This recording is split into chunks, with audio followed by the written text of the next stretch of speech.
Hello and welcome to this Story Behind the Stories, your weekly look at the pages of the Neepawa Banner Press. I am Eoin Devereux, the news and sports reporter with the Neepawa Banner Press. Thank you very much for taking a little bit of your time to spend with us. This week I'm joined by Casper Wehrhahn, news reporter with the Banner Press. Casper, good to have you in this week. Good to be here, as always. Happy to share the newspaper with you and the followers. That's right. Now, before we get into the pages of the paper, just obviously there's some renovations that continue to go on. We have talked about it several times over the last few weeks on the Story Behind the Stories. The renovations going on here at NAC TV, so you can see they're sort of in phase 2, phase 3 of the improvements.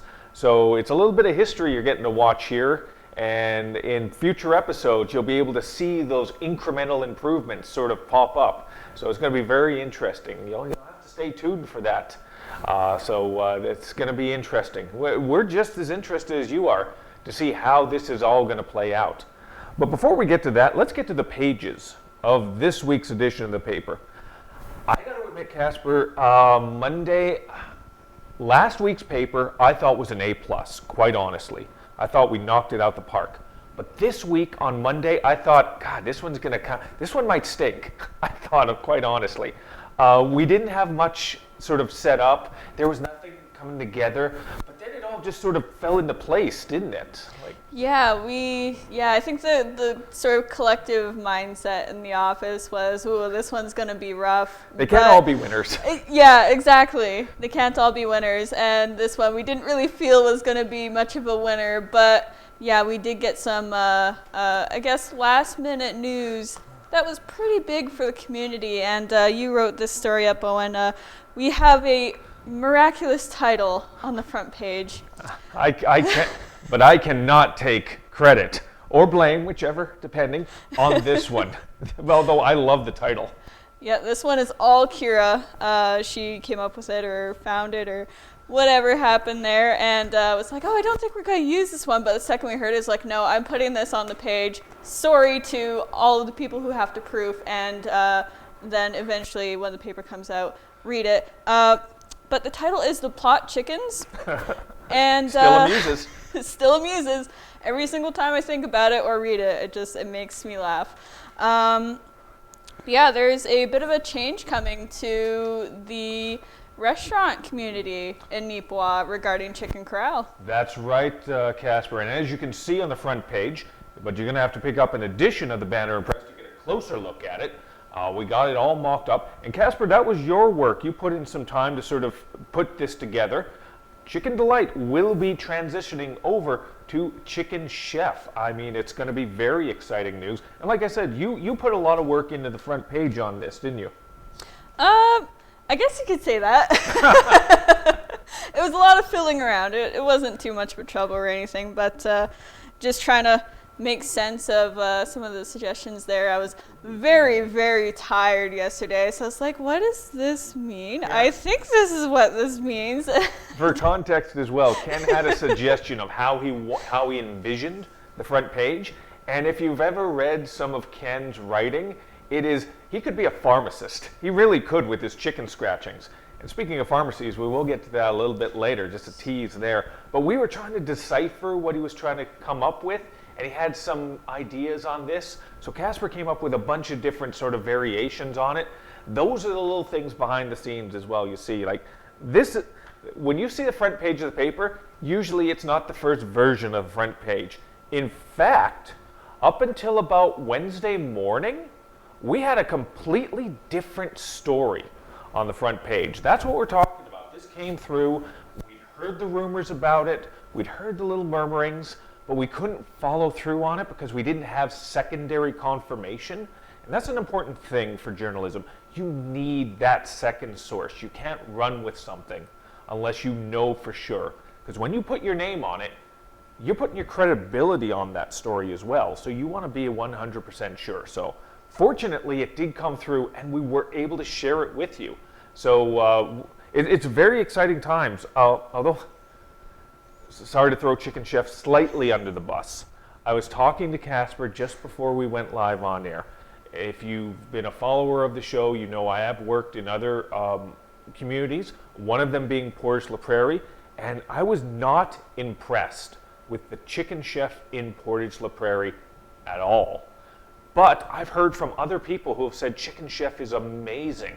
So I'm very looking forward to going down to the Neepawa Chicken Chef and having them prove me wrong from my previous experiences. But what is your take on the story overall, though, Casper?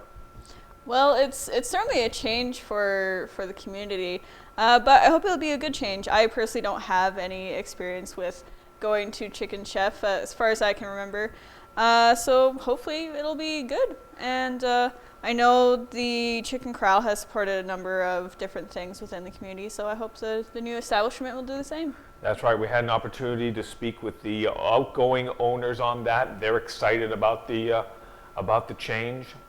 They feel that Chicken Chef is really going to be able to add something to the community. And in future editions, I'm sure we will be talking with the new owners, and we will be talking about some of the interesting changes that are going to be going on. So if you want to find out that information, it's on page 1 and follows over onto page 2 of this week's edition of the paper. Also on page 2, our original front page story. It got bumped slightly, and but it's still a good one. And again, it's one I put together. It is about the Neepawa Fire Department and the fire hall.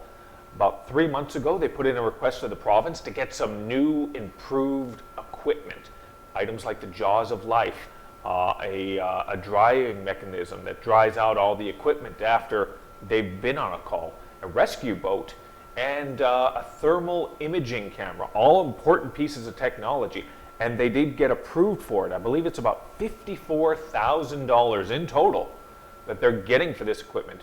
And it's state-of-the-art equipment. It's not here yet. They are in the purchasing process right now, but they're very excited about getting that equipment. Is there anything you want to contribute on that story, Casper? Actually, I don't think so. Well, okay, let's move on. In, so we can move on. Good for them. But again, it is good news for a community our size to be getting this type of equipment. We do have the Jaws of Life. We do have the types of cameras. Quite honestly, they're kind of old. They're not state of the art. So, with a town on the grow like ours, it's good to see that we're going to be on the forefront in terms of that. Absolutely. Yep. Yep. Now, once again, that is on page 2. You can check that out. I hope you do. I put some effort into it, But if you want to skim it, that's fine. But don't skim these ones. Ken Waddell's column.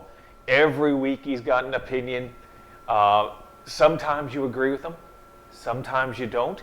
But this time he's given you the opportunity to give your perspective on his perspective right up front. He's done something here. He's talked about the situation with COVID-19 and the way the situation is played out on many different fronts. And he asked for people to sort of contact him directly. And he put a couple of those in last week's editorial, and he's done it again this week. I don't think I'd do it justice to sort of paraphrase what these people are saying. Some of it I agree with. Some of it I don't 100% agree with. That's the point of an editorial. That's the point of a paper, is to have perspectives in there. And this is one where I'm glad he was able to sort of share it, because some of these people shared a perspective that didn't even occur to me.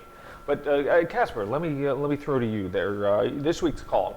Ken had the public do his work for him to a degree. What was your take on that? First off, smart on Ken's part, but what's your takeaway? I think very much the same. Some things I agree is kind of like weird, and other stuff I'm like, I don't know.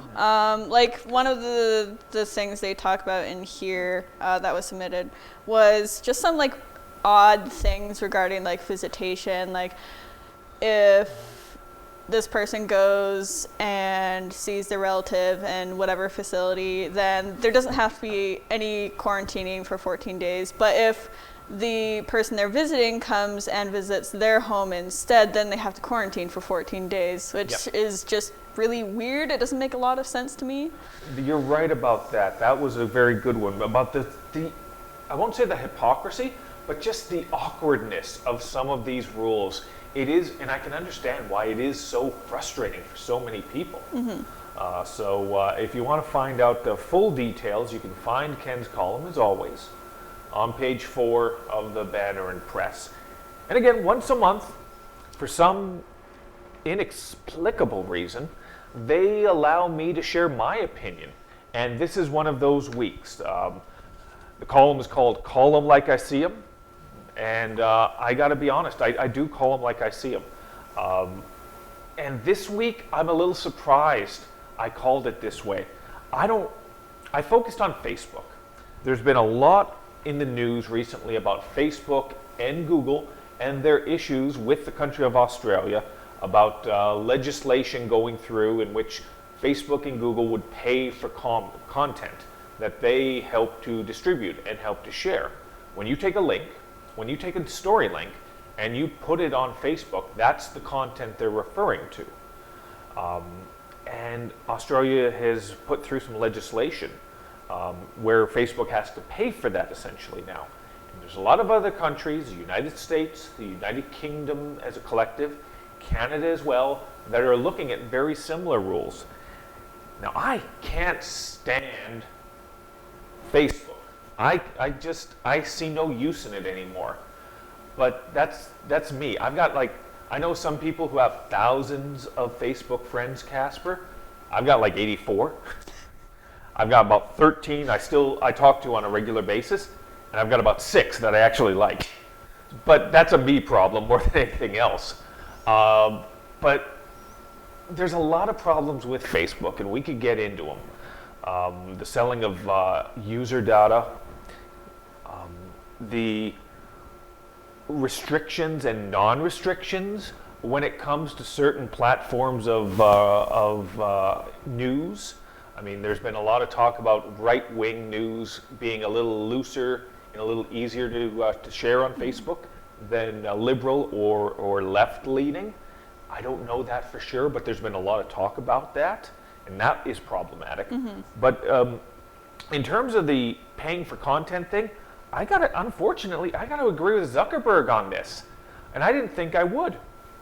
When I originally sat down to write this column, I thought it was going to be a bash Facebook column, but it wasn't so much, because in the grand scheme of things, when you boil this down to its most basic, when you put a link on there, you're not sharing the entire story, you're sharing an avenue to that story. So you're going from Facebook to, for example, our website, or to Newsweek, or to CNN, or anything like that. So it's just a gateway. So having to pay to be a distributor in that way feels like it's a little bit wrong in my estimation. Maybe I'm being a little naive on the concept, but again, that's my opinion on that. And my opinion can be wrong.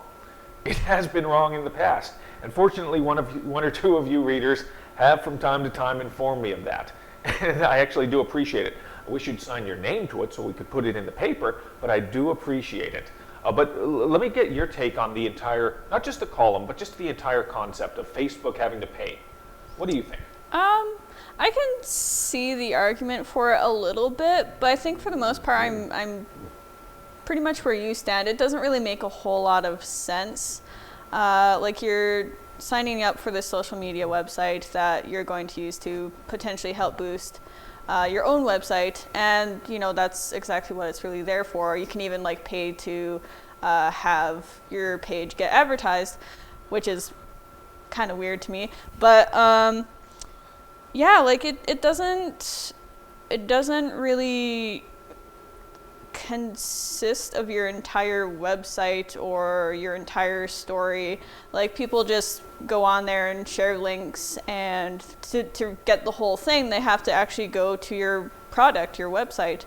So it's, I don't know, it's kind of a weird thing to get in on Facebook for. There's a lot of things that you can get into Facebook for to rip them on, and it's very, very valid. But I don't know, this one's just kind of weird to me. Yeah, it is. And the amusing thing about this is after this show is done, we're going to be linking, as normal, all our front page of our paper onto our Facebook page and our editorials onto our Facebook page. So I understand a little bit of the hypocrisy behind the whole thing. Please, when you see it, please like, share, and comment. That really helps. Somehow, I don't know how, but somehow that really helps. But it's an interesting thing to watch, and it's not something that's going to be going away anytime soon, because other countries are going to start rolling on this. And quite honestly, Zuckerberg's got the money. I guess he can cut a few checks. But anyway, let's shift back to our news as opposed to Facebook's news. Margaret Lawrence home update. Kira Patterson did an update on what's been happening. Due to COVID-19, there have been a lot of restrictions they've had to deal with. There's some optimism, though, this year that they're going to be able to move ahead with a few different things, and I'm glad to hear that. Kira put a few of them out there talking about an item called a garden party with art, all in all caps, in party. So, as well, they're looking at a few other items, spotlighting some artisans. There's a lot of things that they hope to do this year, and I hope they're able to do it. What do you think on that, Casper? Yeah, I really hope so. I'm sure it's been tough on them being closed for the majority of 2020 because it is a seasonal thing, if I remember correctly. They're only open for a certain period of time, much like our museum here. Yep. And you know, when it's their open period, you know, they need that to look after the building that they're taking care of and making sure that it's not just a stale monument, as they so often say. They want to make sure it's still being used for numerous things, such as this. So I really do hope that they're able to put something together and chase after this. That's right. And to a larger degree, a larger story, this is another example of, I do think we as a society do need to find a way to move on towards normalcy, to regularity again. Obviously, you want to be safe with the situation with COVID-19. We're probably not going to be getting vaccines anytime soon. My age demographic, I definitely don't fall into getting one in the spring. Your age demographic, Casper, I know you don't fall into getting ones in the spring. So we still have to be careful about this.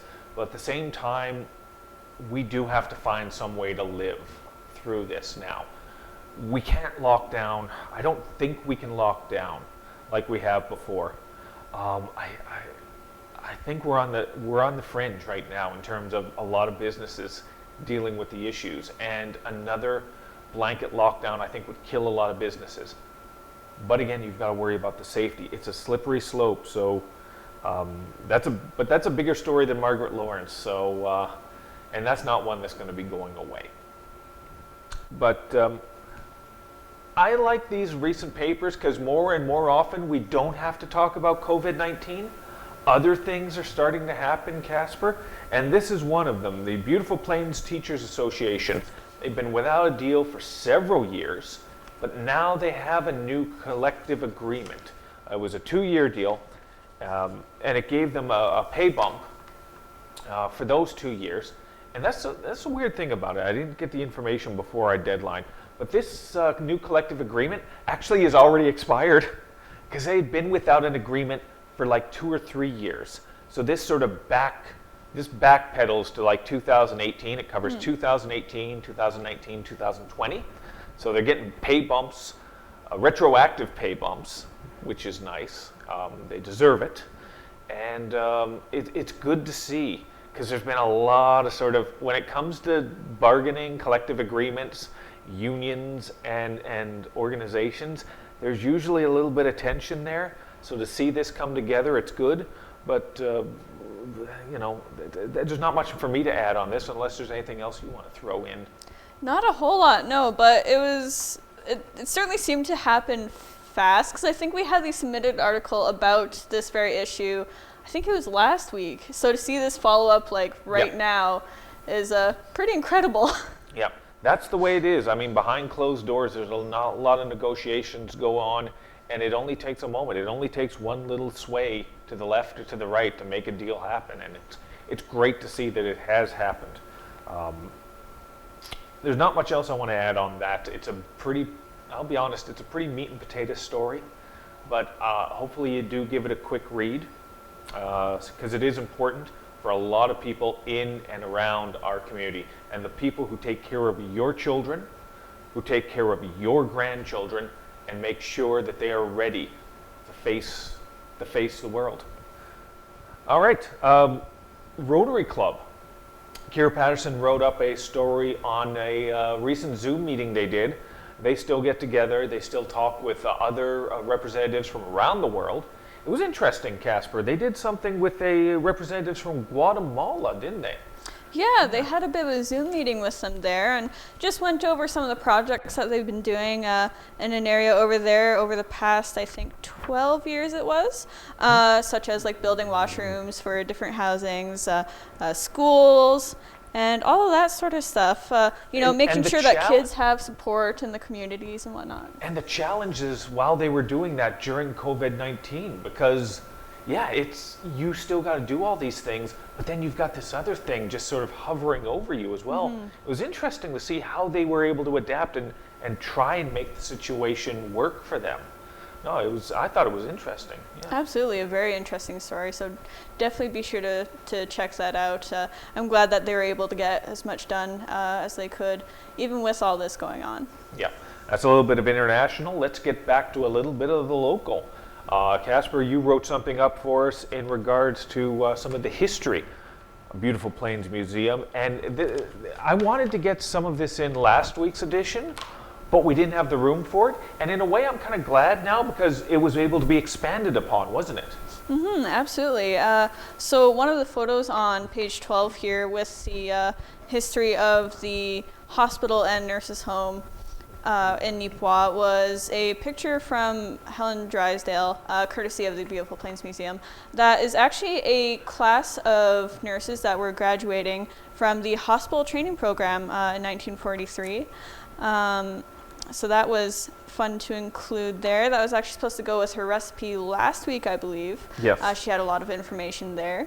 And yeah, we were able to expand on that. We sort of had this in our files for a while, again, courtesy of the Beautiful Plains Museum, doing a bit of a collaboration there to help people keep that in their minds until they can open again.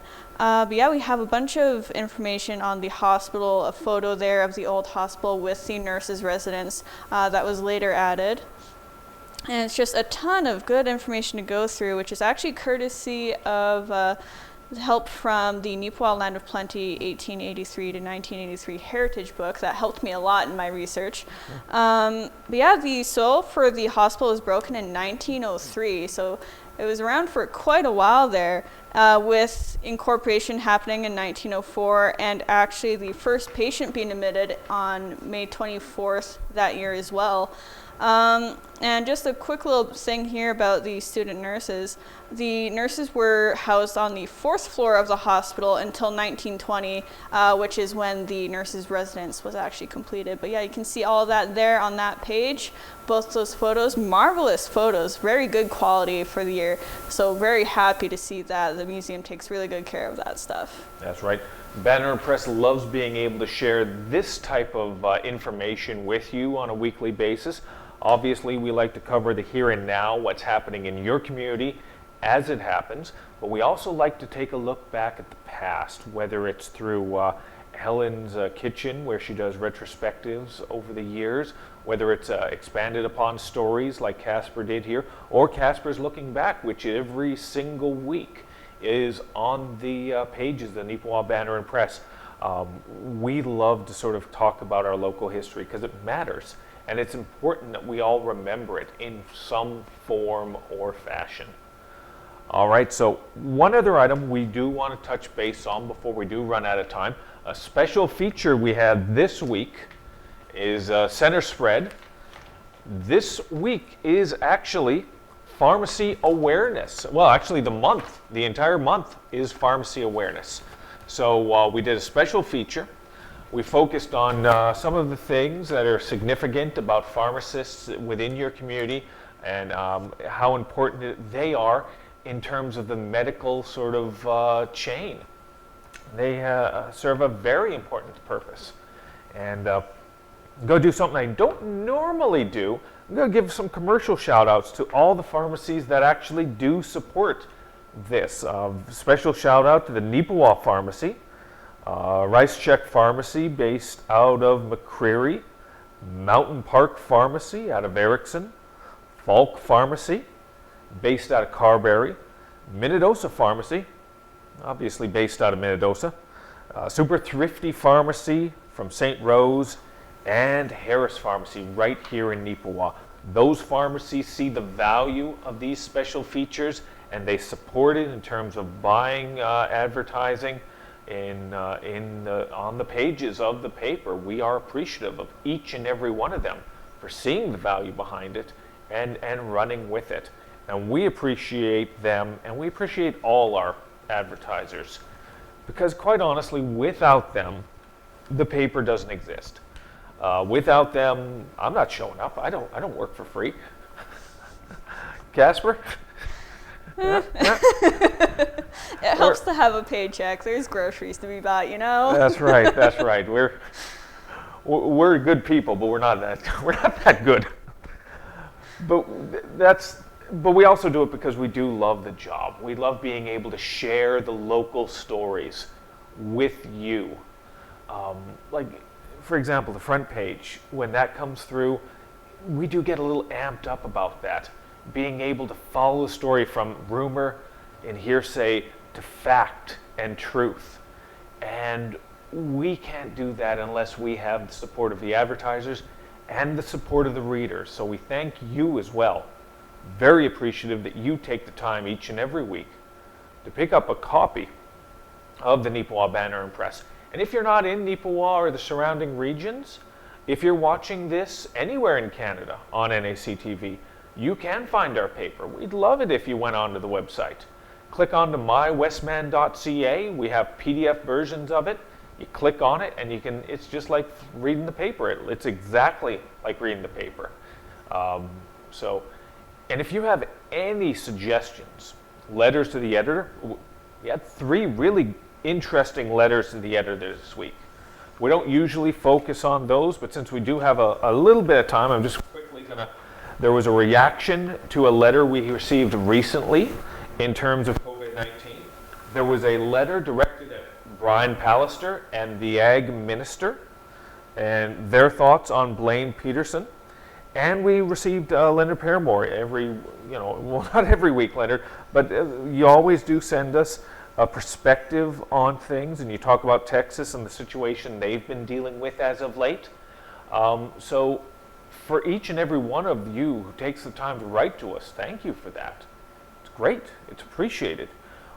Whether you agree with us or whether you don't, we do want to hear your perspectives. Most definitely.